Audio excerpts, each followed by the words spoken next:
Tem gente que diz que a vida muda num instante, que basta um segundo, uma palavra, um gesto, e tudo que você conhecia deixa de existir. Eu sempre achei isso exagero, coisa de novela, sabe? Dessas que passam a noite e a gente assiste tomando chá, pensando, isso nunca aconteceria comigo. Pois é, aconteceu. E não foi num segundo, foi numa frase. Uma frase escrita na tela de um celular que não era meu, numa tarde de quarta-feira em que o mundo inteiro parecia estar em silêncio, menos o meu coração. Mas calma, deixa eu me apresentar antes, porque essa história precisa ser contada do começo. E o começo sou eu. Meu nome é Marlene Vieira dos Santos. Tenho 66 anos. Nasci e cresci em Sorocaba, interior de São Paulo, filha de um pedreiro e de uma lavadeira que nunca tiveram muito, mas que me ensinaram uma coisa que carrego até hoje. Dignidade não se compra, não se vende e não se empresta. Se alguém te tira a dignidade, a culpa não é sua. Mas se você deixa tirarem de novo, aí é. Fui costureira a vida inteira. Minhas mãos conhecem o peso de uma tesoura, o barulho de uma máquina Singer às 6 da manhã, o cheiro de tecido novo misturado com café passado. Criei meu filho com essas mãos. Levantei uma casa com essas mãos. E foi com essas mesmas mãos, tremendo feito vara verde, que eu tirei as fotos que mudaram minha vida. Mas ainda não é hora de falar sobre isso. Antes, preciso te contar como eu cheguei até aquele momento. Porque ninguém acorda um dia e descobre que está sobrando na própria casa. Isso acontece devagar, tão devagar que quando você percebe, já esqueceu como era ser vista. Me casei com Geraldo aos 22 anos. Ele era caminhoneiro, um homem grande, de mãos grossas e coração mole. Não era de muitas palavras, mas quando falava, cada frase tinha peso. Nos conhecemos numa festa de São João, no barracão da igreja do bairro. Ele me tirou para dançar uma quadrilha e pisou no meu pé 3 vezes. Na terceira eu disse, moço, se o senhor pisar de novo, vou começar a cobrar. Ele riu, e aquele riso ficou na minha memória como uma fotografia que nunca amarela. Nos casamos 6 meses depois. Não tivemos lua de mel, não tivemos festa grande. Tivemos um ao outro, e na época, aquilo bastava. Geraldo trabalhava de segunda a segunda, rodava o Brasil inteiro naquele caminhão azul que ele chamava de Rainha. Eu ficava em casa, costurando para fora, juntando cada centavo. Nosso sonho era construir uma casa própria, e durante 7 anos foi exatamente isso que fizemos.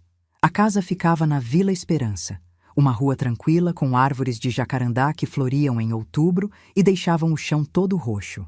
3 quartos, uma sala, uma cozinha com janela grande que dava para o quintal. Nada de luxo, mas cada tijolo tinha uma história. O quarto principal foi o primeiro que ficou pronto, porque Geraldo dizia que um casal precisa de um lugar para descansar junto antes de qualquer coisa. A cozinha foi a última, porque eu insisti em azulejos brancos com flores azuis que custaram o dobro dos comuns. Geraldo reclamou, mas quando viu o resultado, ficou parado na porta olhando e disse: ficou a cara da minha mulher, bonita e teimosa. Deus me perdoe a saudade, mas ainda hoje, quando fecho os olhos, consigo ouvir a voz dele dizendo isso. Rafael nasceu quando eu tinha 28 anos. Foi um parto difícil, demorado, e quando o médico colocou aquele menino no meu peito, eu soube que minha vida tinha acabado de ganhar um novo dono. Não estou exagerando. A partir daquele momento, tudo que eu fazia, pensava, sonhava, planejava, era por ele. Cada ponto que eu dava na máquina de costura era para ele. Cada noite que eu passava acordada esperando Geraldo voltar da estrada era para manter aquela família inteira. Para ele. Rafael era um menino quieto.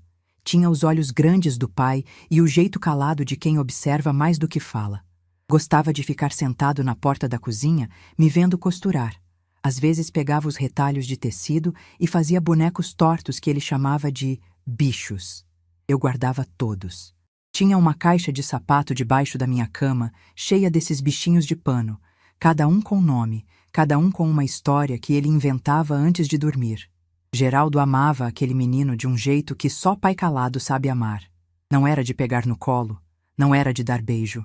Mas toda vez que voltava de viagem, trazia alguma coisa. Uma pedra bonita que achou na estrada, um chaveiro de posto de gasolina, uma vez trouxe uma pena de arara que jurou ter encontrado no acostamento perto de Goiânia.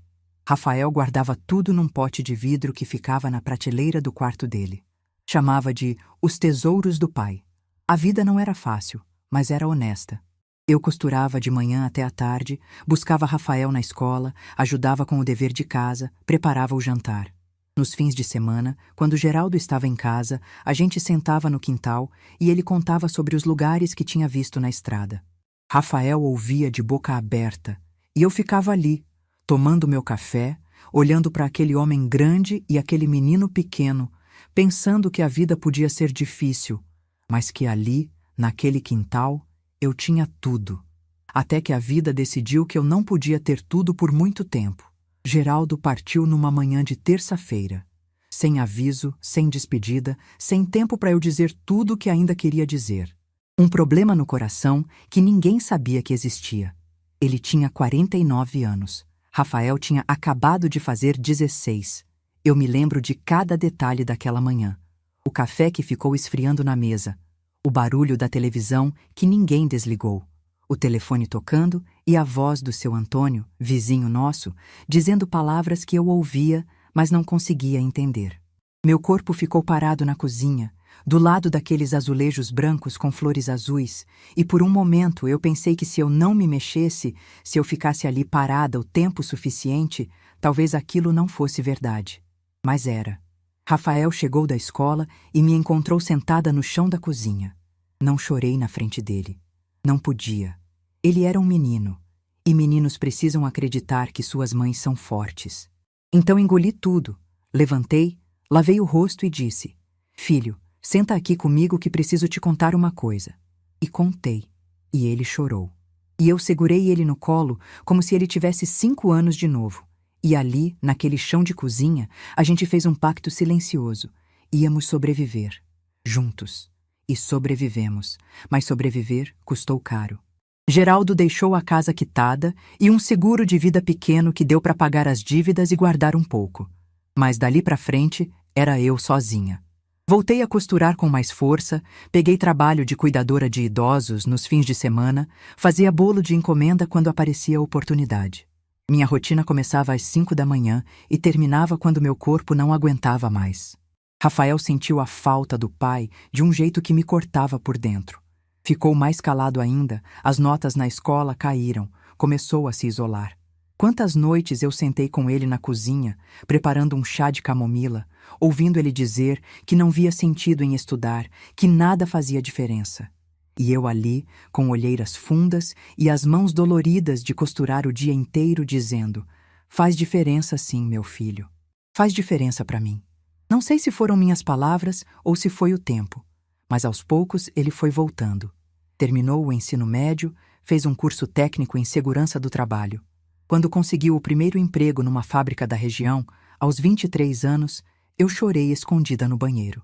Chorei de alívio, de orgulho, de cansaço acumulado. Tinha dado certo. Meu menino estava de pé, e então veio Jéssica. Ele a conheceu numa confraternização da empresa. Bonita, falante, sempre com um sorriso largo e uma risada que preenchia qualquer ambiente. Tinha 21 anos. Trabalhava numa loja de roupas no centro. Na primeira vez que Rafael trouxe ela em casa, percebi que meu filho estava diferente. Tinha um brilho nos olhos que eu não via desde antes de Geraldo partir. E isso, confesso, me fez feliz. No começo, Jéssica me tratava bem.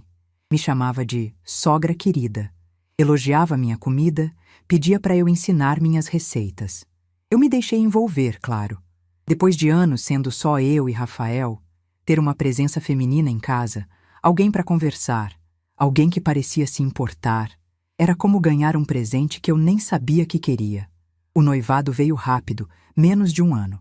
E o casamento, 6 meses depois. Eu gastei boa parte das minhas economias ajudando com a festa. Vendi umas peças de ouro que eram da minha mãe para pagar o vestido de noiva que Jéssica tinha escolhido. Um vestido caro demais para o nosso padrão, mas que fez ela parecer uma princesa. E quando vi Rafael no altar, de terno, com aquele sorriso tímido que era igualzinho ao do pai dele, eu pensei: pronto, Marlene, você conseguiu. Seu filho está feliz. Eu ofereci minha casa para eles morarem.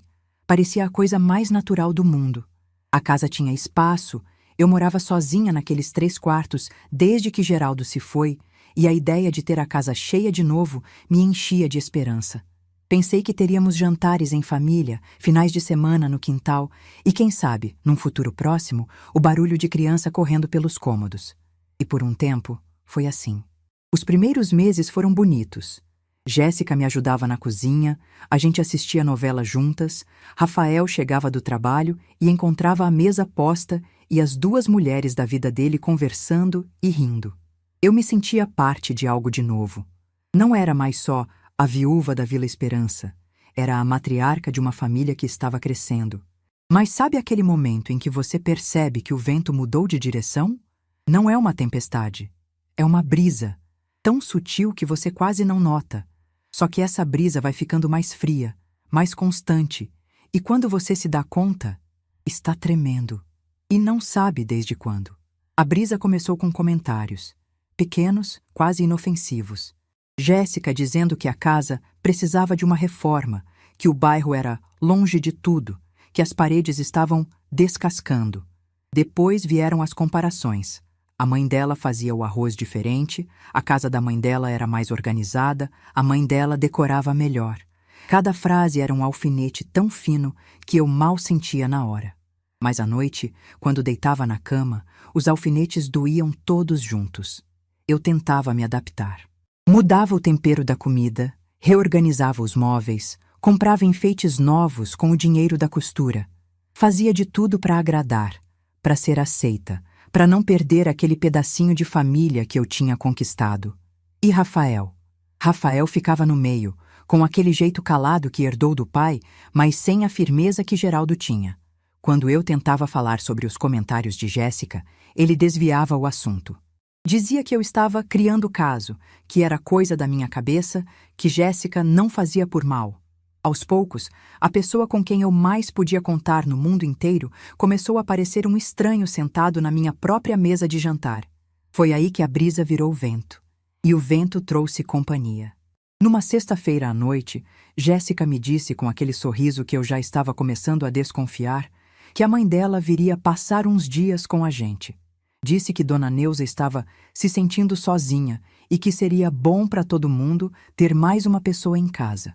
Eu quis dizer não. Quis dizer que aquela era a minha casa, que ninguém me perguntou, que eu não tinha sido consultada. Mas olhei para Rafael, esperando que ele dissesse alguma coisa, e ele apenas abaixou os olhos para o prato e continuou comendo. Naquele silêncio, entendi uma coisa que mudou tudo dentro de mim. Meu filho tinha escolhido um lado. E não era o meu. Dona Neuza chegou no sábado seguinte, com 3 malas, uma caixa de temperos e um olhar que me mediu da cabeça aos pés antes mesmo de cruzar a porta. Olhou para a sala, olhou para a cozinha, olhou para os meus quadros na parede e disse para Jéssica, como se eu não estivesse ali: "Filha, isso aqui precisa de uma boa arrumação." E eu fiquei ali, parada na porta da minha própria casa, ouvindo uma estranha julgar o lugar que eu levantei com minhas próprias mãos. E sorrindo, porque era isso que eu fazia. Sorria, aceitava, engolia. Mas dentro de mim, bem lá no fundo, algo começou a mudar. Uma semente que ainda não tinha nome, mas que já estava criando raiz. Uma semente que, meses depois, numa tarde de quarta-feira, diante de um celular desbloqueado e uma tela cheia de conspirações, finalmente floresceria. Só que isso é assunto para o próximo capítulo. E acredite, você não está preparado para o que vem depois. Dona Neuza não veio passar uns dias. Dona Neuza veio ficar. E trouxe consigo algo que eu nunca tinha enfrentado dentro da minha própria casa. A sensação de ser uma intrusa no lugar que eu mesma construí. Na primeira semana, ela foi educada. Falava pouco comigo, elogiava a comida de vez em quando, ficava mais no quarto assistindo televisão. Eu pensei, talvez eu esteja exagerando. Talvez seja só uma senhora solitária precisando de companhia. Tentei ser acolhedora como minha mãe teria sido. Preparei o quarto de hóspedes com lençóis limpos, coloquei flores na mesinha de cabeceira, deixei toalhas dobradas na ponta da cama. Mas na segunda semana, a máscara começou a cair. Dona Neuza tinha um jeito particular de tomar conta das coisas sem pedir permissão. Começou pela geladeira. Reorganizou tudo, jogou fora alguns potes que eu tinha com comida guardada e disse que estavam com cheiro estranho. Eu tinha feito aquele feijão tropeiro no dia anterior. Não tinha cheiro nenhum, mas engoli e fiz outro. Depois veio a cozinha. Ela trouxe as próprias panelas, um jogo de inox brilhante que fazia questão de exibir como troféu. Minhas panelas, aquelas que me acompanhavam desde o casamento com Geraldo, foram empurradas para o fundo do armário. Quando perguntei por quê, ela respondeu sem me olhar nos olhos. Panela velha não cozinha direito, Dona Marlene. A senhora devia saber disso. Dona Marlene. Ela me chamava assim, com aquele dona que parecia elogio, mas era distância. Nunca Marlene, nunca sogra, nunca nada que sugerisse que éramos da mesma família. Eu era Dona Marlene, a mulher que morava ali antes, a presença que precisava ser tolerada. Um mês depois da chegada de Dona Neuza, Jéssica me procurou com aquele sorriso estudado e disse que a irmã dela, Patrícia, estava passando por um momento difícil. O marido tinha ido embora. Ela estava sem emprego e sem ter onde ficar. Perguntou se Patrícia podia vir só por uma semana ou duas, com a filha adolescente, Beatriz, até encontrar um lugar. Olhei para Rafael esperando que ele dissesse alguma coisa. Ele estava sentado no sofá, olhando para o celular e, sem levantar os olhos, murmurou. Deixa elas ficarem, mãe. É família da Jéssica. É temporário. Temporário. Essa palavra virou a mentira mais repetida dentro daquela casa. Patrícia chegou numa quarta-feira com 2 malas enormes, Beatriz atrás com fone de ouvido e um caminhão pequeno de mudança. Para uma estadia temporária, aquela mulher trouxe guarda-roupa, televisão, ventilador e até um micro-ondas. Eu assisti tudo da janela do meu quarto, com o café esfriando na mão, sentindo o estômago apertar. Não era raiva ainda, era algo pior. Era a certeza silenciosa de que eu estava perdendo o controle da minha própria vida e que ninguém ao meu redor achava que isso importava. A reorganização dos quartos veio no mesmo dia. Jéssica e Dona Neuza decidiram, sem me consultar, sem me avisar, sem ao menos fingir que minha opinião existia, que Patrícia e Beatriz ficariam no quarto de hóspedes e que Dona Neuza passaria para o quarto principal, o meu quarto. O quarto onde Geraldo e eu dormimos por mais de 20 anos. O quarto onde meu filho foi concebido. O quarto que ainda tinha, na parede, a marca do quadro de casamento que ficou pendurado ali por 2 décadas. Quando cheguei em casa depois de uma caminhada na praça, encontrei minhas coisas empilhadas no corredor. Roupas, sapatos, a caixa com os bichinhos de pano que Rafael fazia quando era criança, meu porta-retrato com a foto do casamento. Tudo ali, no chão, como se fosse entulho esperando para ser descartado. Dona Neuza já estava instalada no quarto principal. Tinha colocado colcha nova na cama, cortina nova na janela, até um aromatizador no criado mudo. Em menos de 3 horas, apagou 20 anos de memórias e substituiu por lavanda artificial. Eu quis gritar, quis chorar, quis pegar cada peça de roupa daquela mulher e jogar pela janela. Mas não fiz nada disso. Peguei minhas coisas do corredor, uma por uma, e levei para o quartinho dos fundos, aquele cômodo pequeno onde eu guardava minha máquina de costura, meus tecidos, minhas linhas. Um espaço de 2 metros por 3, que, até aquele dia, era meu ateliê, meu cantinho de paz. O único lugar da casa onde eu ainda me sentia eu mesma. Agora era meu quarto, meu ateliê e meu refúgio. Tudo num espaço onde mal cabia a cama de solteiro que Rafael trouxe do depósito da garagem, coberta de poeira e com o colchão afundado no meio. Naquela noite, deitada naquele colchão torto, olhando para o teto com uma rachadura que parecia um rio visto de cima, eu pensei em Geraldo. Pensei no que ele diria se visse aquilo. Ele, que colocou cada tijolo daquela casa.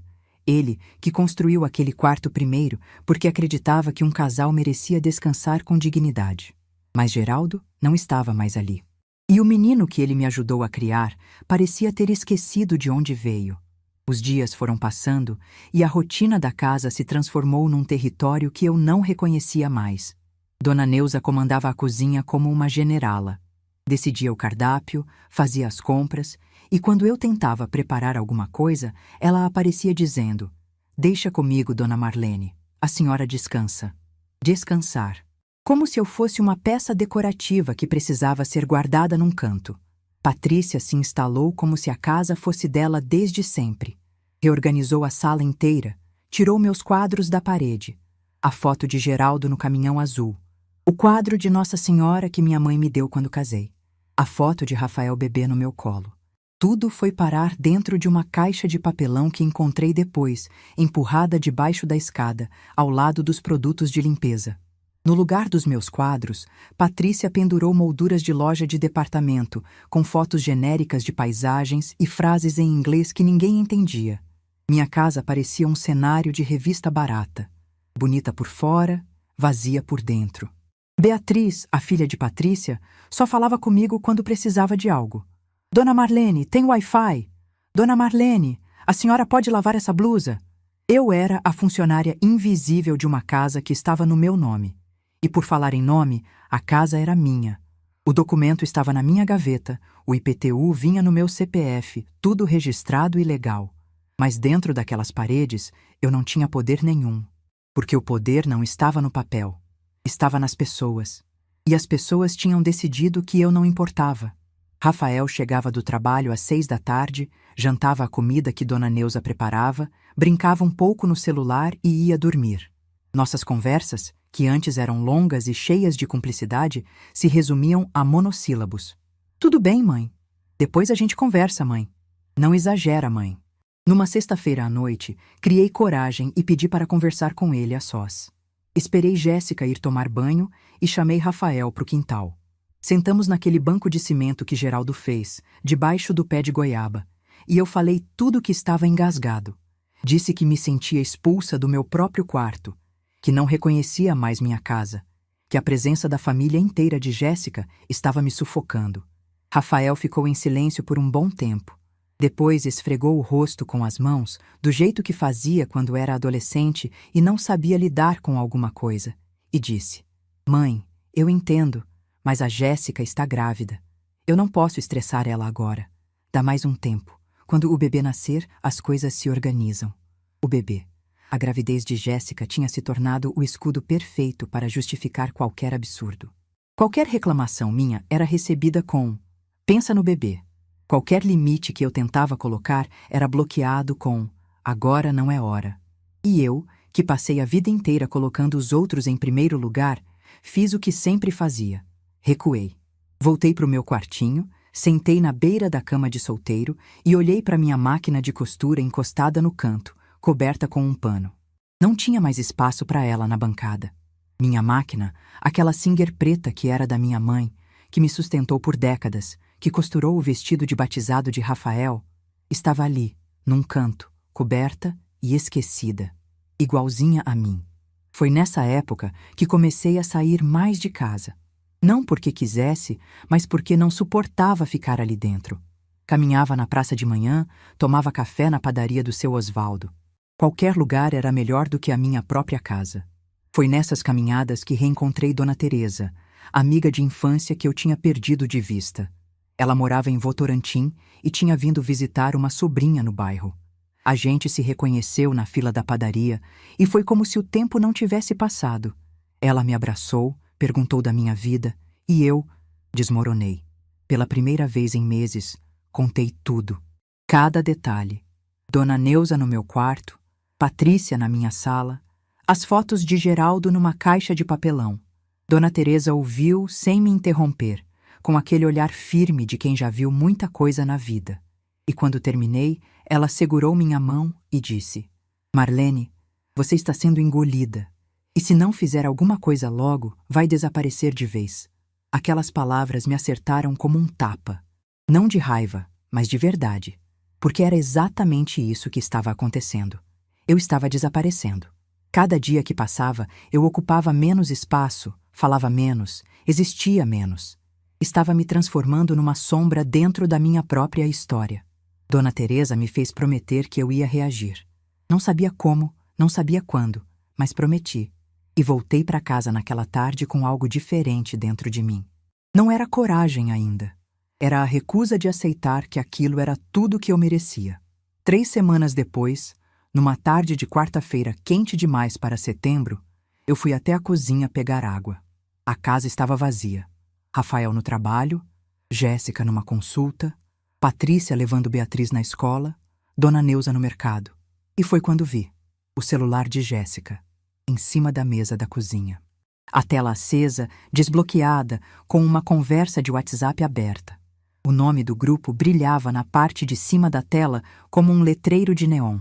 Família Real. Meu primeiro instinto foi desviar o olhar. Eu não sou de mexer nas coisas dos outros. Minha mãe me ensinou que a intimidade alheia é sagrada. Mas algo me prendeu ali. Não foi curiosidade, foi instinto. O mesmo instinto que faz uma mãe acordar no meio da noite quando o filho está com febre, mesmo sem ouvir nenhum som. Olhei para a tela e li a primeira mensagem. Era de Jéssica, enviada 1 hora antes. Mãe, precisa ser logo. Fala pro Rafael que viu ela mexendo na bolsa da Patrícia. Diz que sumiu dinheiro. A resposta de Dona Neuza veio embaixo. Deixa comigo, vou falar que vi ela pegando. O Rafael acredita em qualquer coisa que eu falar. E então, a mensagem que mudou tudo. A frase que ficou tatuada na minha memória com tinta que nunca vai sair. Jéssica escreveu. Diz que ela roubou. Assim meu marido bota ela pra fora. Minhas mãos começaram a tremer. Subi a conversa. Tinha mais. Muito mais. Semanas de mensagens, planejando cada passo para me tirar da minha própria casa. Patrícia sugerindo que dissessem que eu maltratei o bebê quando nascesse. Dona Neuza calculando quanto custaria reformar a casa quando a velha saísse. Jéssica discutindo com uma prima como transferir o imóvel para o nome dela. Cada mensagem era um golpe. Cada palavra era uma prova de que tudo que eu senti nos últimos meses não era paranoia. Não era exagero. Não era coisa da minha cabeça, como Rafael repetia toda vez que eu tentava falar. Era real. Era planejado. Era cruel. E então, ali, parada na cozinha da minha própria casa, com as mãos tremendo e o coração disparado, eu fiz algo que me surpreendeu. Não chorei. Não gritei. Não liguei para ninguém. Peguei meu celular do bolso do avental, abri a câmera e comecei a fotografar. Tela por tela, mensagem por mensagem, palavra por palavra. Com a calma de quem finalmente encontrou a prova de uma verdade que já sabia, mas que ninguém acreditava. Quando terminei, coloquei o celular de Jéssica exatamente onde estava. Exatamente na mesma posição, com a mesma conversa aberta. Lavei meu copo, sequei as mãos no pano de prato e voltei para o meu quartinho. Tranquei a porta. Sentei na cama. E olhei para as fotos no meu celular, uma por uma, como quem lê uma sentença. Naquela tarde de quarta-feira, enquanto o sol entrava pela fresta da janela e iluminava a máquina de costura coberta no canto, uma Marlene que eu não conhecia começou a despertar. Não era a que abaixava a cabeça. Não era a que pedia desculpa por existir. Era uma Marlene que tinha nas mãos a verdade e que pela primeira vez na vida ia decidir o que fazer com ela. E o que eu decidi mudou tudo. Mas isso eu conto no próximo capítulo, porque o que aconteceu naquele jantar de aniversário, ninguém que estava naquela sala jamais vai esquecer. Nos 3 dias que se seguiram à descoberta, eu fui a melhor atriz que aquela casa já viu. Acordei na manhã seguinte, preparei meu café como sempre, cumprimentei Dona Neuza com o mesmo bom dia de sempre e sentei no meu quartinho para costurar uma barra de calça que uma vizinha tinha encomendado. Minhas mãos estavam firmes na máquina, o tecido passava reto debaixo da agulha. E por fora eu era a mesma Marlene de sempre, a que não incomodava, a que não reclamava, a que todos achavam que tinha aceitado seu lugar nos fundos da própria casa. Mas por dentro eu estava em chamas. Cada vez que fechava os olhos, via aquelas mensagens. Diz que ela roubou. A velha. Quando ela sair, a gente reforma tudo. Cada palavra era uma brasa que eu guardava no peito. Não para queimar ninguém, mas para me manter acordada. Porque a pior coisa que podia acontecer agora era eu voltar a dormir. Voltar a aceitar. Voltar a ser invisível. Na primeira noite, esperei todos dormirem e liguei para a Dona Teresa. Ela atendeu no segundo toque, como se estivesse esperando. Contei tudo. O celular, o grupo, Família Real, as mensagens, os planos. Dona Teresa ficou em silêncio por um bom tempo, e quando falou, a voz dela estava tremendo de indignação. Ela me disse que tinha uma sobrinha advogada em Sorocaba, especializada em direito do idoso, doutora Cláudia. Disse que ia ligar para ela naquela mesma noite e pedir que me atendesse com urgência. Antes de desligar, Dona Teresa disse algo que me deu forças. Marlene, você prometeu que ia reagir. Chegou a hora. Na manhã seguinte, fui ao escritório da doutora Cláudia. Ficava numa sala comercial perto do centro, simples, mas organizada. Ela era uma mulher de uns 40 anos, cabelo preso, olhar atento, e me recebeu com um respeito que eu já tinha esquecido como era. Sentei na cadeira diante da mesa dela e contei tudo desde o começo. A casa no meu nome, a família de Jéssica se instalando, as mensagens no celular. Quando mostrei as fotos das conversas, ela leu cada uma com cuidado, anotando coisas num bloco. Depois, tirou os óculos, olhou para mim e disse: Dona Marlene, o que estão fazendo com a senhora pode ser enquadrado como violência patrimonial contra a pessoa idosa. E essas mensagens são provas importantes. Ela me explicou que eu podia seguir 2 caminhos: o legal, com notificação formal, ou o pessoal, conversando com meu filho. A decisão era minha. Saí do escritório com uma clareza que não sentia há anos. Mas eu não queria apenas resolver a situação nos bastidores. Não depois de tudo que eles fizeram. Não depois de meses sendo tratada como um estorvo na casa que eu construí com minhas próprias mãos. Eu queria que a verdade aparecesse. Não por revanche, não por maldade, mas porque meu filho precisava ver com os próprios olhos quem eram as pessoas em quem ele confiava mais do que na própria mãe. E foi aí que pensei no jantar. O aniversário de Rafael era dali a 3 dias. Jéssica já estava organizando, chamou a família inteira dela, alguns vizinhos, ia fazer um jantar caprichado. A barriga dela já estava aparecendo. Fazia quase 10 anos que Dona Neuza tinha chegado, e nesse meio tempo, Jéssica finalmente engravidou, depois de tantos anos dizendo que não era hora. A gravidez virou o centro de tudo. E eu, que sonhei a vida inteira com um neto, me vi excluída até desse momento. Mas agora, aquele jantar seria diferente. Seria o palco perfeito. Na quarta-feira, 2 dias antes do aniversário, procurei Rafael no quintal quando ele chegou do trabalho. Sentamos no banco de cimento debaixo do pé de goiaba, o mesmo banco onde Geraldo sentava para contar as histórias da estrada. Olhei para o meu filho e disse, com o tom mais natural que consegui: Filho, quero te dar um presente de aniversário.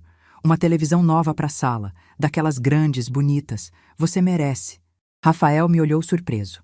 Fazia tempo que eu não oferecia nada. Fazia tempo que a gente não tinha uma conversa que não terminasse em silêncio constrangido. Ele sorriu. Um sorriso pequeno, quase tímido, que me lembrou o menino que ele foi um dia. E disse: Não precisa, mãe. Mas se a senhora quer, eu quis. Fui à loja no dia seguinte. Escolhi uma televisão de 50 polegadas e pedi que entregassem e instalassem na sexta de manhã, antes do jantar. O rapaz da loja me ajudou a configurar a conexão com o celular. Testei tudo enquanto a casa estava vazia. Cada foto do meu celular aparecia na tela, grande, clara, impossível de ignorar. Guardei o controle no bolso do meu avental e esperei. Sexta-feira. O dia do aniversário de Rafael. A casa amanheceu movimentada. Jéssica e Dona Neuza estavam na cozinha desde cedo, preparando comida como se fosse uma festa de casamento. Patrícia enfeitava a sala com bexigas e fitas coloridas. Beatriz arrumava a mesa com aqueles pratos novos que Dona Neuza tinha comprado para substituir os meus. Eu fiquei no meu quartinho a manhã inteira. Peguei meu vestido azul marinho, aquele que usei no casamento de Rafael. Passei ele com cuidado, pendurei no gancho da porta. Tomei banho demorado, arrumei o cabelo, passei batom discreto. Dona Teresa me ligou de manhã para desejar força. Doutora Cláudia me mandou mensagem dizendo que qualquer coisa era só ligar. Às 7 da noite, a casa estava cheia. Dona Neuza circulava pela sala como se fosse a dona da festa. Patrícia tinha trazido 2 tios de Jéssica que eu nunca tinha visto. Tinha também 2 casais de vizinhos que Rafael conhecia do bairro. E Jéssica, no centro de tudo, com a barriga aparecendo por baixo do vestido florido, recebendo elogios e abraços como se aquela casa fosse dela. Eu entrei na sala às 7h30. Com meu vestido azul marinho, meu cabelo arrumado e uma calma que eu mesma não sabia de onde vinha. Cumprimentei todos educadamente. Dei um abraço em Rafael. Desejei feliz aniversário. Ele me olhou com um carinho que eu não via há meses, como se a televisão nova tivesse reacendido alguma coisa nele. Sentei numa cadeira no canto da sala e fiquei observando. O jantar foi servido às 8. Dona Neuza fez questão de anunciar cada prato como se estivesse num programa de culinária. Patrícia serviu as bebidas. Jéssica sentou ao lado de Rafael, sorrindo, posando para fotos que Beatriz tirava com o celular. Uma família feliz. Era isso que qualquer pessoa de fora veria naquela sala. Eu comi em silêncio. Mastiguei cada garfada devagar, sentindo o gosto de cada coisa, porque sabia que aquela seria a última refeição daquela família naquela forma. Depois daquela noite, nada mais seria igual. Quando Jéssica trouxe o bolo, um bolo de chocolate com o nome do Rafael escrito com glacê, todos cantaram parabéns. Rafael soprou as velas, todos aplaudiram. E então, no momento em que o barulho dos aplausos foi diminuindo e as pessoas começaram a se servir de bolo, eu me levantei. Meu coração batia tão forte que eu tinha certeza de que todos podiam ouvir, mas minhas mãos estavam firmes. Minha voz, quando saiu, estava calma. Com licença, eu queria dizer uma palavrinha. A sala foi silenciando aos poucos. Todos os olhares se viraram para mim. Dona Neuza franziu a testa. Jéssica parou com o garfo no ar. Rafael me olhou com curiosidade. Filho, eu passei a vida inteira cuidando de você. Desde o dia em que seu pai partiu, cada minuto da minha existência foi dedicado a te dar uma vida digna. Essa casa foi construída com o suor do seu pai e com o trabalho das minhas mãos. Cada tijolo, cada parede, cada cômodo tem uma história nossa. Minha voz não tremeu. Eu continuei. E por amor a você, eu aguentei coisas que nenhuma mãe deveria aguentar. Perdi meu quarto, perdi meu espaço. Perdi minha voz dentro da minha própria casa, mas nunca perdi uma coisa, a verdade. Peguei o controle da televisão no bolso do avental, o mesmo avental onde eu guardava meu celular quando fotografei as mensagens, e liguei a TV. A primeira imagem apareceu na tela de 50 polegadas, nítida, enorme, impossível de negar. Era a captura do grupo Família Real, o nome do grupo brilhando no topo. Os membros listados: Jéssica, Dona Neuza, Patrícia e mais 2 pessoas. O silêncio que tomou conta daquela sala foi o mais denso que já senti na vida. Era como se o ar tivesse ficado sólido. Passei para a segunda imagem. A mensagem de Jéssica. Mãe, precisa ser logo. Fala pro Rafael que viu ela mexendo na bolsa da Patrícia. Olhei para Jéssica. Ela estava branca. A mão que segurava o garfo começou a tremer. Terceira imagem. Dona Neuza. Deixa comigo, vou falar que vi ela pegando.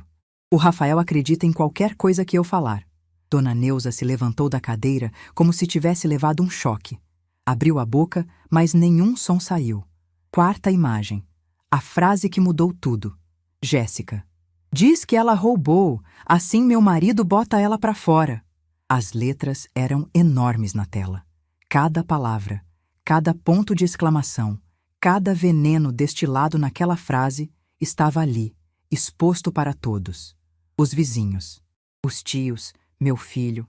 Continuei passando, Patrícia sugerindo inventar maus tratos ao bebê, Dona Neuza calculando a reforma quando a velha sair, Jéssica discutindo como transferir a casa para o nome dela. Cada imagem era uma camada de mentira sendo arrancada. Cada mensagem era uma máscara caindo no chão daquela sala enfeitada com bexigas e fitas coloridas. Olhei para Rafael. Meu filho estava imóvel. Os olhos fixos na televisão, a boca entreaberta. Vi seu rosto mudar, como se várias expressões lutassem pelo mesmo espaço. Confusão, incredulidade, vergonha. Ele leu cada palavra, cada uma. Depois, ele se virou devagar para Jéssica e perguntou com uma voz que eu nunca tinha ouvido dele, baixa, trêmula, quase irreconhecível. Isso é verdade? Jéssica não respondeu. Seus olhos estavam arregalados, o rosto vermelho, as mãos apertando a borda da mesa, como se o chão estivesse se abrindo debaixo dela. Dona Neuza começou a gritar que era mentira, que eu tinha fabricado tudo, que era a armação de uma velha enciumada. Patrícia avançou na minha direção, tentando pegar o controle da minha mão, mas eu segurei firme, com a mesma firmeza com que segurei agulha e linha durante 40 anos. Com a mesma firmeza com que segurei meu filho no chão da cozinha quando ele perdeu o pai. Com a mesma firmeza que essa família tentou me tirar, mas nunca conseguiu. Rafael se levantou, olhou para Jéssica mais uma vez e repetiu, agora com a voz mais alta: Jéssica, isso é verdade? Ela empurrou a cadeira para trás, pegou a bolsa que estava no sofá e saiu.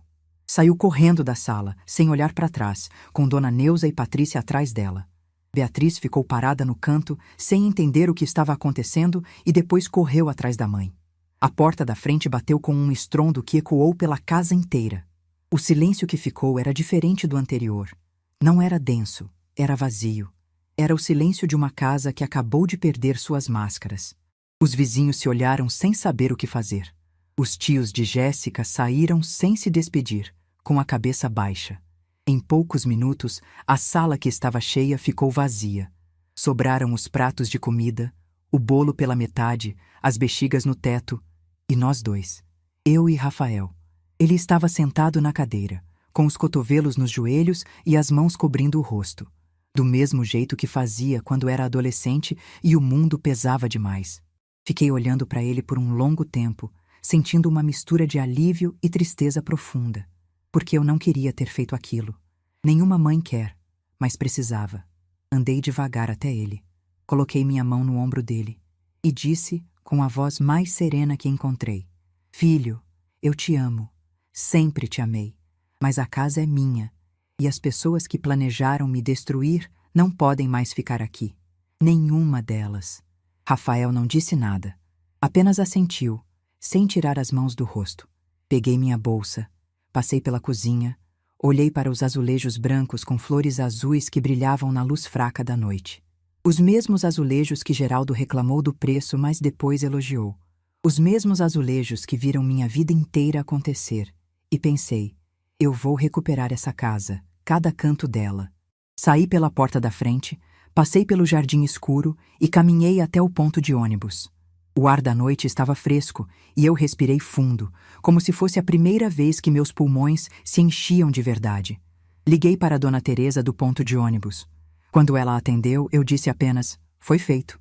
Ela ficou em silêncio por um segundo. Depois perguntou, e como você se sente?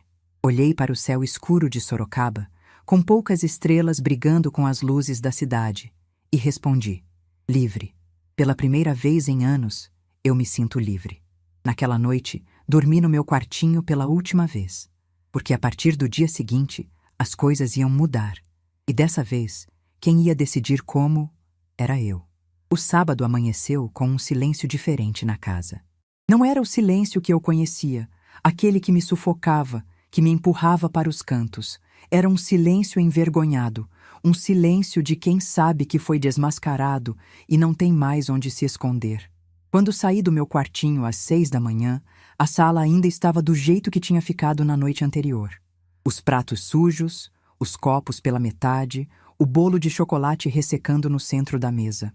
As bexigas murchas penduradas no teto pareciam a decoração perfeita para o que aquele jantar se tornou. Uma festa que ninguém esqueceria, mas pelos motivos errados. Jéssica, Dona Neuza, Patrícia e Beatriz não tinham dormido em casa.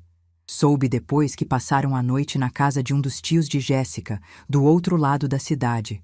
Rafael estava no quarto dele, de porta fechada. Não sei se dormiu. Imagino que não. Comecei a limpar a sala. Recolhi os pratos, lavei os copos, joguei fora os restos de comida.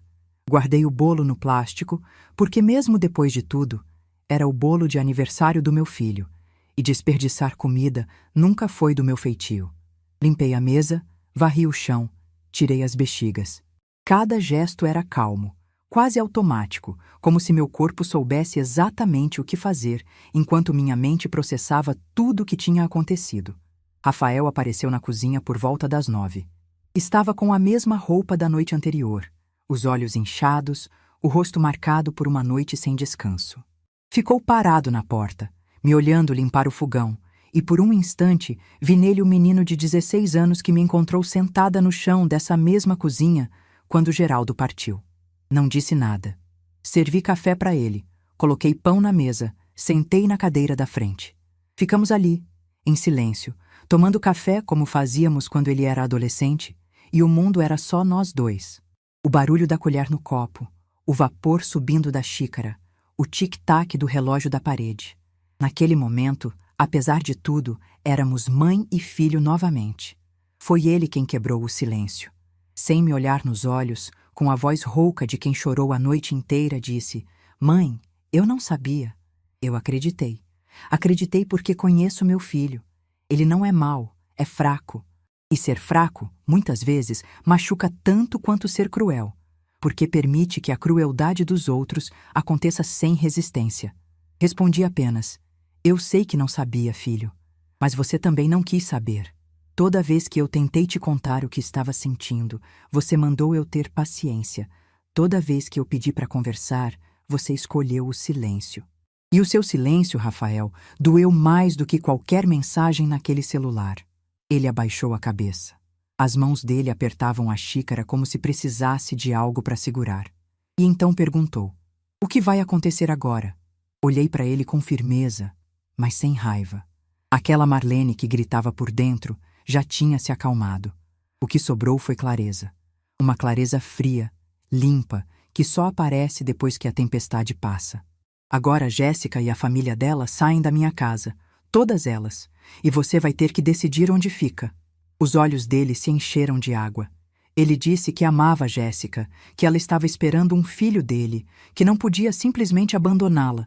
Eu disse que entendia, que ele era adulto, que a vida dele era dele e que eu não ia pedir que escolhesse entre a mãe e a esposa, mas que na minha casa, as pessoas que planejaram me acusar de algo que nunca fiz, que me chamaram de velha e conspiraram para me tirar do meu próprio lar, essas pessoas não ficariam mais um dia sequer.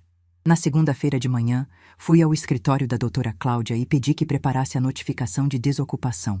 Ela já tinha tudo pronto, como se soubesse que eu ia voltar. Leu o documento para mim com paciência, explicou cada cláusula, me mostrou que eu estava protegida pela lei. Assinei com a mesma caneta com que assinei a escritura da casa, décadas atrás. A mesma mão, mas uma mulher completamente diferente. A notificação dava 30 dias para a desocupação. Foi entregue na terça-feira de manhã. Jéssica e Dona Neuza tinham voltado na noite anterior, entrando pela porta da cozinha como quem tenta não ser vista. Quando o oficial chegou, Dona Neuza atendeu. Vi pela janela do meu quartinho o rosto dela mudar ao ler o documento. Chamou Jéssica, que veio correndo. As duas ficaram na varanda, lendo e relendo aquele papel, sem conseguir acreditar. Meia hora depois, Jéssica bateu na porta do meu quartinho. Quando abri, ela estava com o papel na mão e os olhos vermelhos. Disse que eu estava sendo injusta, que ela estava grávida, que não podia simplesmente sair de casa sem ter para onde ir. Disse que eu ia destruir a família, que o bebê precisava de estabilidade. Olhei para ela e por um segundo, apenas um segundo, senti algo que poderia ser pena. Ela era jovem, estava esperando um filho, e o chão tinha sido arrancado debaixo dos pés dela. Mas então lembrei das mensagens. Diz que ela roubou, a velha, quando ela sair, e a pena evaporou como gota d'água em chapa quente. Respondi com calma: "Jéssica, se vocês tivessem me tratado com um mínimo de respeito, nada disso estaria acontecendo. Eu ofereci minha casa, meu tempo, meu trabalho, meu amor. E vocês retribuíram planejando me acusar de algo que nunca fiz para me jogar na rua. Você tem 30 dias. Use-os bem." Ela saiu sem dizer mais nada. Bateu a porta com força e eu ouvi o choro abafado no corredor. Não vou mentir. Doeu. Mas há um tipo de dor que é necessária. A dor de colocar um limite que você deveria ter colocado há muito tempo. Nos dias seguintes, a casa virou um campo de tensão silenciosa. Dona Neuza não me dirigia mais a palavra. Passava por mim como se eu fosse um móvel. Patrícia fazia as malas aos poucos, com aquele ar de ofendida que eu já conhecia tão bem. Beatriz continuava com o fone de ouvido, alheia a tudo, como sempre. A surpresa veio da onde eu menos esperava. Dos parentes, Primos, tias, gente que eu não via há anos começaram a ligar. Não para me apoiar, para me convencer a desistir. Uma tia-avó de Campinas disse que família se resolve em família, não com advogado. Uma prima mandou mensagem dizendo que eu estava exagerando. Nenhuma dessas pessoas me procurou quando fui empurrada para um quartinho nos fundos da minha própria casa. Nenhuma perguntou se eu estava bem quando passei meses sendo invisível. Mas agora que eu tomei uma atitude, todas apareceram para dar opinião. Liguei para Dona Teresa e desabafei. Ela riu, daquele jeito que só amiga verdadeira ri, com uma mistura de irritação e carinho, e disse: Marlene, quando mulher velha obedece, ninguém fala nada. Quando mulher velha desobedece, o mundo inteiro aparece para ensinar ela a se comportar. Ignora. Você está fazendo a coisa certa. 2 semanas depois da notificação, Rafael veio falar comigo. Estava diferente. Mais magro, mais cansado, mas com algo no olhar que eu não via há muito tempo. Sinceridade. Sentamos na cozinha, na mesma mesa onde tantas vezes sentamos quando era só nós dois. Ele me contou que tinha conversado com Jéssica, que ela admitiu as mensagens, mas disse que foi influenciada pela mãe e pela irmã, que pediu desculpa e jurou que nunca mais faria nada parecido. Rafael disse que queria salvar o casamento por causa do bebê que estava vindo, mas que entendia minha posição. Então ele fez uma proposta. Os sogros e Patrícia sairiam da casa.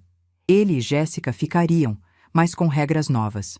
Eu voltaria para o meu quarto, teria meu espaço, e Jéssica me trataria com respeito. Disse que ele mesmo ia garantir isso. Olhei para o meu filho e vi que ele estava fazendo um esforço real, que alguma coisa nele tinha finalmente acordado. E por um momento, pensei em aceitar. Pensei em como seria bom ter a casa cheia de novo, ouvir o barulho de um bebê correndo pelos cômodos, ser a avó presente. Mas então, olhei para o quartinho dos fundos, para minha Singer coberta no canto, para as paredes que já não tinham meus quadros, e lembrei de quantas vezes aceitei promessas que nunca foram cumpridas. De quantas vezes vai melhorar significou vai continuar igual, só com mais silêncio. Disse para Rafael: Filho, eu agradeço a proposta. Mas não é mais sobre a Jéssica, sobre a dona Neuza ou sobre a Patrícia. É sobre mim. Eu passei anos me diminuindo dentro da minha própria casa. Cedi meu quarto, minha cozinha, minhas paredes. Cedi até minha máquina de costura, que era da minha mãe, que era da mãe dela antes disso. E mesmo que todos saiam e tudo volte ao normal, eu não sou mais a mesma, e a casa precisa ser minha de novo, só minha, pelo menos por enquanto. Rafael ficou em silêncio. Vi que doeu nele ouvir aquilo, mas também vi algo que me surpreendeu: respeito. Pela primeira vez em anos, meu filho me olhou como se estivesse vendo a mulher que eu realmente era, e não a mãe conveniente que ele se acostumou a ter. Antes de sair, ele parou na porta e olhou para o armário da cozinha. Lá em cima, onde Patrícia não tinha alcançado, ainda estava o pote de vidro com as coisinhas que Geraldo trazia das viagens. A pedra bonita, o chaveiro de posto, a pena de arara. Os tesouros do pai. Rafael olhou para o pote por uns 10 segundos, com um nó visível na garganta. Depois me olhou e disse, quase sussurrando: Eu esqueci quem você é, mãe. Desculpa. Não respondi. Não precisava. Apenas assenti e ele saiu. No 28º dia, a família de Jéssica desocupou a casa. Dona Neuza foi a primeira a sair, com as mesmas 3 malas com que chegou, mais uma raiva no olhar que poderia incendiar a rua inteira. Patrícia foi atrás com Beatriz e o caminhão de mudança. Saíram sem se despedir, sem olhar para trás, como se a casa tivesse ofendido elas por não aceitar ser roubada. Jéssica e Rafael saíram por último. Ela não me olhou. Subiu no carro com a barriga já bem aparente e fechou a porta sem dizer uma palavra. Rafael me deu um abraço na varanda. Um abraço longo, apertado, de quem sabe que está fechando um capítulo e não tem certeza do que vem no próximo. Quando o carro virou a esquina e desapareceu, fiquei parada na varanda por um tempo. A Vila Esperança estava quieta. As árvores de jacarandá estavam florindo e o chão da calçada estava coberto de flores roxas, exatamente como eu lembrava de quando nos mudamos para cá, há mais de 30 anos. Entrei na casa vazia. Os cômodos ecoavam. Os quartos estavam vazios, com marcas de móveis no chão. A cozinha estava limpa, mas sem vida. Parecia uma casa que tinha sido abandonada. Mas não tinha sido abandonada. Tinha sido libertada. Fui até o quartinho dos fundos. Peguei minha Singer com cuidado, como quem carrega um bebê. Levei ela para o quarto principal. O meu quarto. Coloquei na bancada que Geraldo fez para mim quando a gente se casou. Aquela bancada de madeira que ficou guardada na garagem durante todo esse tempo. Liguei a máquina. O barulho familiar preencheu o cômodo e por um momento foi como se as paredes respirassem aliviadas. Depois fui até a caixa de papelão debaixo da escada. Tirei meus quadros, um por um. A foto de Geraldo lavando a rainha no quintal. Nossa Senhora que minha mãe me deu. Rafael, bebê, Banguela, no meu colo. Pendurei cada um no lugar onde sempre estiveram. Cada prego no mesmo buraco. Cada moldura na mesma marca da parede. Quando terminei, parei no meio da sala e olhei ao redor. Minha casa tinha voltado. Não completamente, não do jeito que era antes, mas era minha. Cada parede, cada canto, cada pedaço de chão. E pela primeira vez em anos, eu podia andar por aqueles cômodos sem pedir licença, sem me encolher, sem me desculpar por existir. Naquela noite, deitei na minha cama, no meu quarto, olhando para o teto que não tinha rachadura como o do quartinho. Era um teto liso, firme, que Geraldo pintou de branco 3 vezes porque nunca ficava do jeito que ele queria. Fechei os olhos e senti o travesseiro se molhar. Chorei. Finalmente chorei. Não de tristeza, não de raiva, chorei de alívio. Chorei por todas as noites que engoli o choro, por todas as vezes que sorri quando queria gritar, por todos os meses que passei sendo sombra dentro da minha própria vida. E quando o choro passou, ficou uma paz que eu não sabia que existia. Uma paz que não dependia de ninguém, que era só minha, inteiramente minha. Dormi sorrindo. E quando acordei na manhã seguinte, a primeira coisa que vi foram os azulejos brancos com flores azuis brilhando na luz do sol que entrava pela janela da cozinha. E pensei, ficou a cara da minha mulher. Bonita e teimosa. Obrigada, Geraldo. Eu voltei para casa. 3 meses se passaram. E se eu disser que foram os 3 meses mais bonitos da minha vida, vocês vão achar que estou exagerando. Mas não estou. Porque existe uma diferença enorme entre viver e existir. E durante muitos anos, eu apenas existia. Acordava, cumpria minha função, deitava, repetia. Agora, aos 66 anos, eu estava aprendendo a viver de verdade.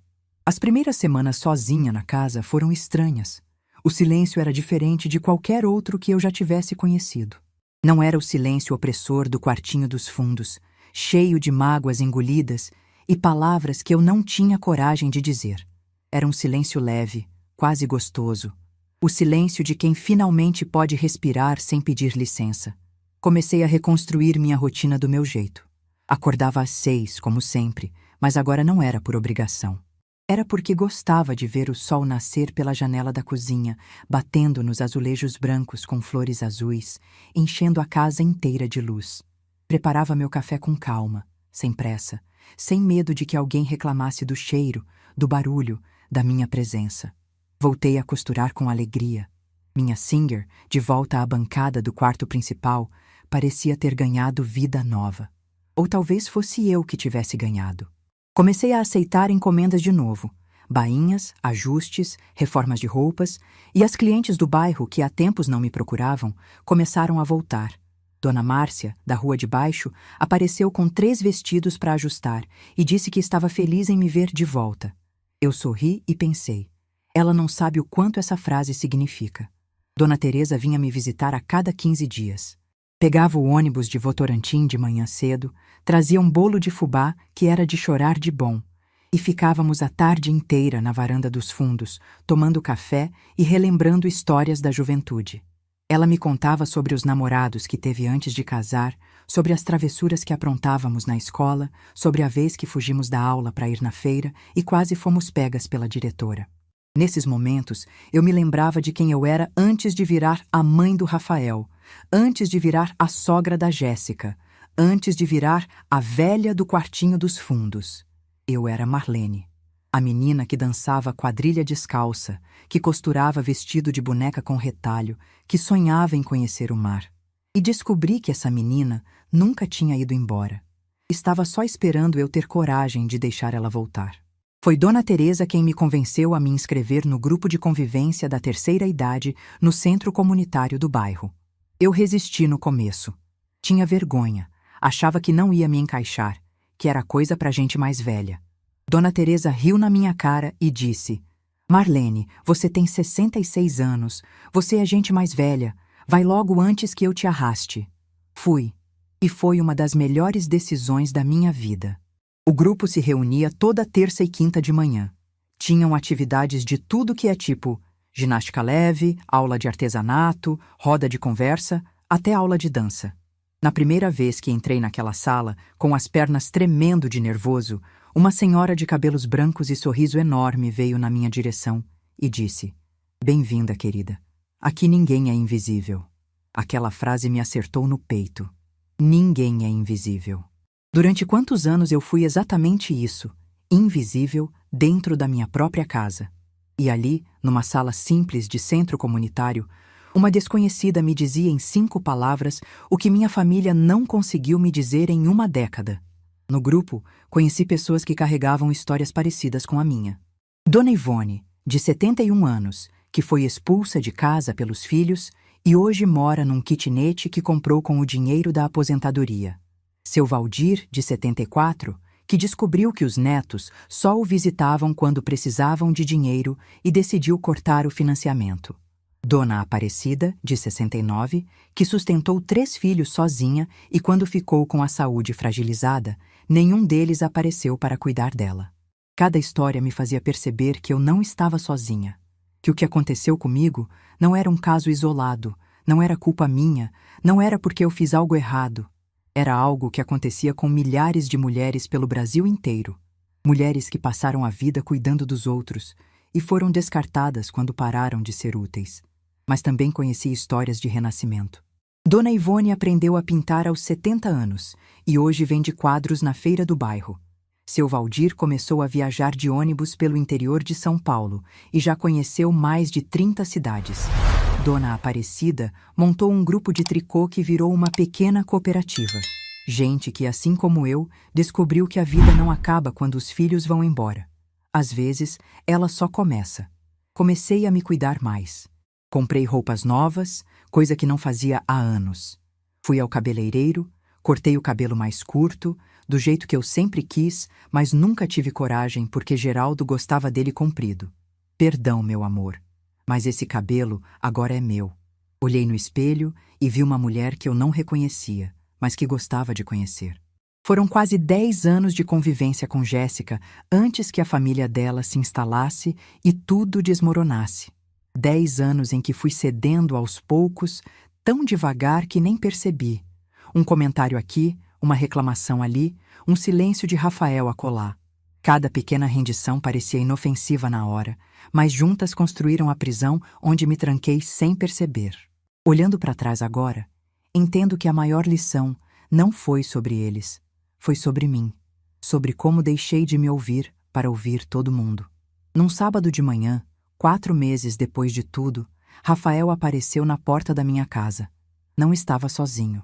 Trazia nos braços um embrulho pequeno, enrolado numa manta azul clara, dormindo com aquela paz que só recém-nascido tem. Meu neto, Pedro. Quando Rafael colocou aquele bebê nos meus braços, senti algo que é impossível descrever com palavras. Era como se o mundo parasse, como se todo o sofrimento dos últimos anos evaporasse por um segundo, como se alguém tivesse aberto uma janela num quarto escuro e deixado o sol entrar de uma vez só. Olhei para aquele rostinho pequeno, para as mãozinhas fechadas, para os olhos que ainda não sabiam nada do mundo, e chorei.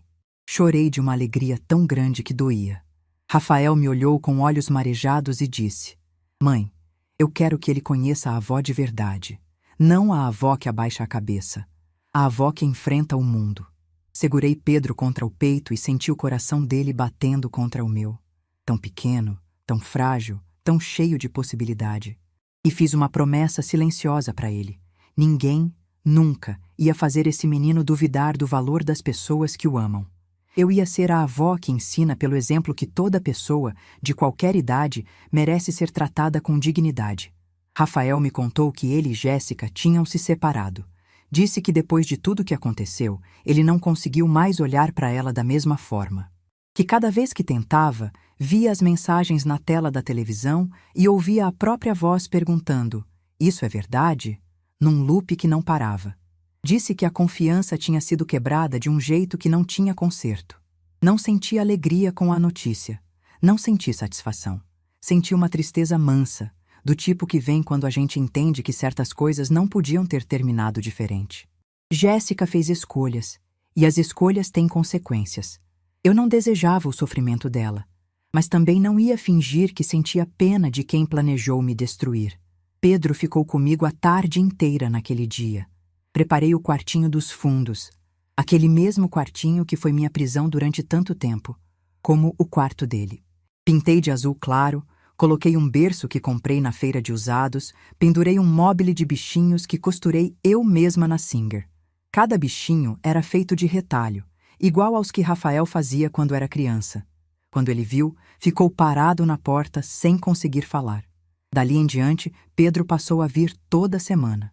Às vezes Rafael trazia, às vezes eu ia buscar. A relação com meu filho mudou.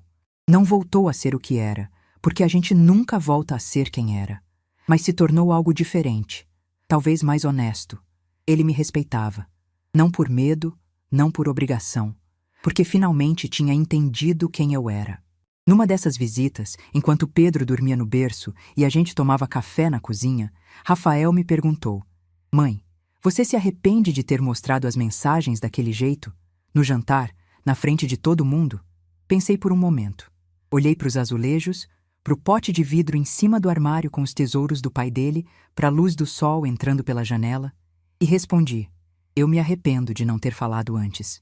De ter engolido anos de desrespeito, achando que silêncio era amor. De ter aceitado ser tratada como sombra dentro da minha própria casa. Daquilo eu me arrependo. Do jantar, não. Porque foi a primeira vez em muitos anos que eu disse a verdade. E a verdade, filho, é a única coisa que liberta. Ele não disse nada. Apenas assentiu e tomou mais um gole de café. E naquele silêncio, pela primeira vez, o silêncio entre nós não era feito de coisas não ditas. Era feito de compreensão. Hoje, enquanto conto essa história, estou sentada na varanda dos fundos, com o sol da tarde batendo no quintal. O pé de goiaba está carregado de fruta. O banco de cimento que Geraldo fez está ali, firme como sempre. Lá dentro, a Singer está ligada. Deixei uma costura pela metade para vir aqui fora respirar. Tenho 66 anos. Tenho uma casa que é minha. Tenho uma máquina de costura que conta a história de 3 gerações de mulheres. Tenho um filho que está aprendendo a ser o homem que o pai dele foi. Tenho um neto que dorme no quartinho que um dia foi minha prisão e hoje é o cantinho mais bonito da casa. Tenho amigas que me veem como Marlene, não como a mãe de alguém, não como a avó de alguém, não como a velha de alguém. E tenho paz. Uma paz que não veio de fora, que ninguém me deu de presente, que não depende de ninguém ficar ou ir embora. Uma paz que eu mesma construí, tijolo por tijolo, silêncio por silêncio, escolha por escolha. Do mesmo jeito que construí aquela casa, lá atrás, com Geraldo. Às vezes, de noite, quando a casa está quieta e Pedro já voltou para a casa do pai, eu sento na cozinha, faço um café e fico olhando para os azulejos. Aqueles azulejos brancos com flores azuis que custaram o dobro e que Geraldo reclamou, mas depois amou. E eu converso com ele, baixinho, como se ele pudesse ouvir. Conto sobre Pedro, sobre como ele ri quando pego ele no colo. Conto sobre as amigas do grupo, sobre a viagem que estou planejando para Santos porque nunca vi o mar de perto. Conto que a Singer continua funcionando perfeitamente, que aquela máquina vai durar mais que todos nós. E conto que estou bem, que finalmente estou bem. Sei que muita gente vai ouvir essa história e pensar: ela foi dura demais. Outros vão pensar: ela demorou demais. E tudo bem. Cada um carrega a própria dor e julga a partir dela. Mas eu aprendi uma coisa que quero deixar para quem está ouvindo, principalmente para você que talvez esteja passando por algo parecido. Você não precisa aceitar ser maltratada para manter a família unida. Família que precisa do seu sofrimento para funcionar não é família. É prisão com nome bonito. Você não precisa gritar para ser ouvida. Às vezes, o silêncio mais poderoso é aquele que vem depois de uma decisão tomada com firmeza. O mundo inteiro para quando uma mulher quieta resolve falar. E você não precisa esperar que os outros mudem para mudar sua vida. Eu esperei anos. Esperei décadas. E a mudança só veio quando eu decidi que merecia mais do que migalhas de respeito. Tem gente que diz que a vida muda num instante. Eu sei que é verdade. A minha mudou numa tarde de quarta-feira, na frente de um celular desbloqueado e uma tela cheia de verdades que eu precisava ver. Mas a mudança de verdade, a que importa, não aconteceu naquele segundo. Aconteceu em cada manhã que eu acordei depois daquilo e escolhi ser Marlene. Não a mãe de alguém, não a avó de alguém. Marlene. A mulher que levanta, que costura, que decide, que enfrenta, que ama, que perdoa quando quer e que nunca mais vai pedir desculpa por existir. Bonita e teimosa, como Geraldo dizia. E dessa vez, eu concordo com ele. Se essa história tocou seu coração, deixe seu like, se inscreva no canal e comente aqui embaixo. No meu lugar, o que você faria? Sua mensagem pode iluminar o dia de alguém.